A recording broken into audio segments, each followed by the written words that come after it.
Salam la famille, c'est Chrono de l'Atlas, j'espère que vous allez bien.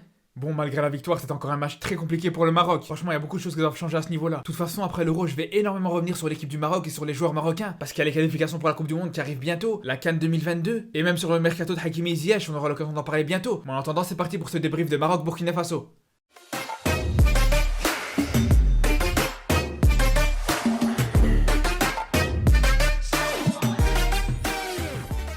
Bon, déjà pour commencer, il faut savoir une chose, c'est que sur le premier match du Maroc avec Vaïd, c'était aussi contre le Burkina Faso. C'est pour ça que c'est vraiment un match intéressant, ça va nous permettre vraiment de faire un bilan sur Vaïd, parce qu'entre son premier match et aujourd'hui, il y a presque 2 ans qui sont passés. Et pour le coup, pour ce qui est du match Maroc-Burkina Faso, à l'époque, il se terminait sur le score d'un but partout. Donc si on fait un comparatif des deux matchs, en tout cas des deux résultats, et si on se pose la question, est-ce que le Maroc a vraiment progressé depuis la dernière fois? Ben déjà la différence par rapport au match d'hier, c'est que le Maroc a pas encaissé. Sinon que ce soit à l'époque ou maintenant, les deux fois le Maroc a marqué qu'un seul but. Donc ça prouve deux choses. Ça veut dire que le Maroc a progressé défensivement, mais offensivement, on n'a toujours pas réussi à marquer plus d'un but contre le Burkina Faso. Parce que ce soit à l'époque ou aujourd'hui, les deux fois le Maroc a marqué qu'un seul but. Et d'ailleurs à l'époque, en plus d'avoir marqué un but contre le Burkina Faso, ils ont aussi provoqué un penalty. Donc on peut presque se demander si le Maroc a pas régressé à ce niveau-là. De toute façon, on va pas se mentir, y a pas de secret. Autant défensivement, y a pas grand chose à reprocher sur les matchs du Maroc, mais d'un autre côté, offensivement, c'est vraiment très pauvre. Après vous allez me dire ouais mais le Maroc avait son équipe B contre le Burkina Faso hier. Mais justement moi ça me rend fou ça. C'est ton dernier match avant de jouer les qualifications pour la Coupe du Monde. C'est l'occasion de préparer ton équipe type, la mettre en confiance, essayer de faire en sorte de les faire jouer entre eux, les mettre dans les meilleures conditions pour qu'ils fassent un bon match justement et qu'ils terminent leur saison sur une note positive. Mais là tu mets des Jabran, des Lazare, des Rahimi. Rahimi ça fait 4 matchs qu'il est convoqué avec le Maroc et qu'il est en train de se ronger les ongles sur le banc. Il y avait le monde entier qui le réclamait et qui voulait le voir jouer. Et là tu décides de pas le faire jouer. Et là c'est le dernier match de préparation, c'est comme on dit la répétition générale. Et c'est maintenant que tu décides de faire tourner. Et ne me dites pas ouais mais c'était pour faire reposer ces joueurs. Les faire reposer de quoi? C'est leur dernier match, après ils vont en vacances. Le but c'est quoi? C'est qu'ils se reposent pour qu'ils aillent bronzer sur les plages de Punta Cana. Mais fais jouer Sofiane Amrabat. Mets Tarab Ziyech dans les meilleures conditions. Fais jouer Mounir pour qu'il prenne encore plus ses marques avant d'entamer ses qualifications pour la Coupe du Monde. Refais jouer Yamir, il a fait un bon match contre le Ghana. Laisse-le continuer sur sa lancée, pour qu'on ait enfin une charnière centrale qui est confirmée, et pour qu'il y ait enfin des automatismes qui se créent. Là aujourd'hui personne ne sait avec Saïs c'est qui le défenseur central qui est titulaire aujourd'hui. Ça change à chaque fois. Comment tu veux qu'il y ait des automatismes qui se créent? Tout le monde sait qu'une défense centrale c'est vraiment le cœur d'une équipe. C'est les deux joueurs sur le terrain qui doivent apprendre le plus à être complémentaires. C'est ceux qui doivent se connaître le mieux. Mais là avec le Maroc chaque match ça change. Et c'est pareil pour Barcoq. Comment c'est possible qu'avec l'entrée qu'il a fait sur le dernier match, là il soit titulaire? Expliquez-moi, s'il vous plaît, expliquez-moi. Allez-y, je vous écoute.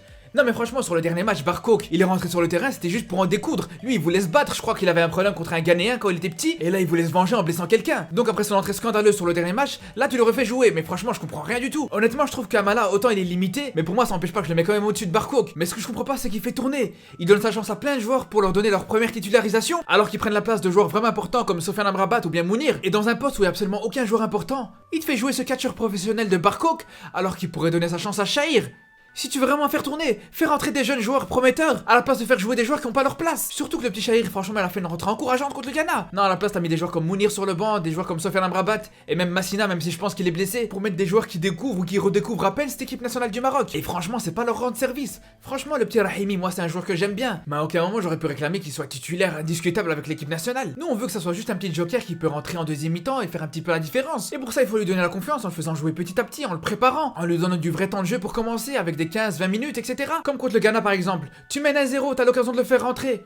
Mais fais-le à ce moment-là. Là, tu le mets titulaire avec une équipe B, tu le mets pas forcément dans les bonnes conditions. Donc faut pas s'étonner s'il fait pas un match exceptionnel. Surtout le problème, c'est que comme c'est un joueur local, on sait très bien qu'il aura pas autant de chance qu'un joueur qui joue en Europe par exemple. Regardez des joueurs comme Barco, Kamala ou Shebak par exemple. Ils t'enchaînent catastrophe sur catastrophe, mais malgré ça, ils ont encore l'occasion de jouer. Alors que pour un joueur de Botola, on sait que s'il fait un mauvais match, ça va être compliqué. Et c'est pareil pour Jabran. Là, tu le mets titulaire, franchement, est-ce que ça le rend service? Regarde encore le match qu'il te fait. Il faut savoir qu'un joueur à son poste, il a pas le droit de rater une passe latérale ou une passe en retrait dans ses 40 mètres. Sinon, ça donne directement une occasion de but à l'adversaire. Et là, dans ce match, il l'a fait 2 fois. Là aussi, ça montre qu'il est pas encore prêt à être titulaire avec le Maroc, même si c'est vrai qu'il y a de la qualité, mais il faut être progressif là aussi. Après on est obligé de parler du cas Ziyech. Et franchement, je vais vous dire une chose, vous pouvez pas dire que je suis dur avec lui. Ça fait 4 matchs que franchement il est vraiment pas à son niveau. Pourtant vous pouvez aller voir sur mes dernières vidéos, j'en ai quasiment pas parlé. Parce que je savais qu'avant ça il répondait vraiment présent avec le Maroc. Il a fait des bons matchs au mois d'octobre et au mois de novembre. Mais là à un moment donné on peut plus fermer les yeux sur ses prestations. Si on prend son entrée contre le Ghana, franchement là aussi il a pas été au niveau. Mais comme j'avais dit dans ma dernière vidéo, il a été décisif donc on peut absolument rien dire. Mais là contre le Burkina Faso il a été complètement catastrophique.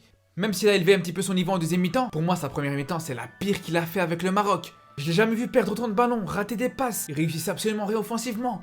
Même sur les coups de pied arrêtés où d'habitude il est vraiment pas mal, c'était vraiment pas ça. Pour vous donner des chiffres, sur les 29 ballons qu'il a touché en première mi-temps, il en a perdu 16. 16, ça veut dire que minimum à chaque fois qu'il touchait le ballon, une fois sur deux il le perdait. Franchement, ressortez-moi juste un match où Ziyech a été aussi mauvais. Après vous allez me dire ouais mais il y a toute l'équipe qui a été mauvaise. Mais justement, vous savez bien que le rôle de Ziyech c'est que quand l'équipe va mal, c'est à lui de la faire remonter vers le haut. C'est censé être lui le leader technique de cette équipe. Avec ses qualités, c'est lui qui doit débloquer des situations pour le Maroc. Et c'est pour ça qu'on est obligé d'être dur avec lui. Je vais vous donner un exemple. Pour moi c'est pas normal qu'aujourd'hui Taarabt, avec l'âge qu'il a, il fasse un meilleur match que Ziyech. À un moment Ziyech c'est la star du Maroc. Il joue dans un grand club, il est champion d'Europe.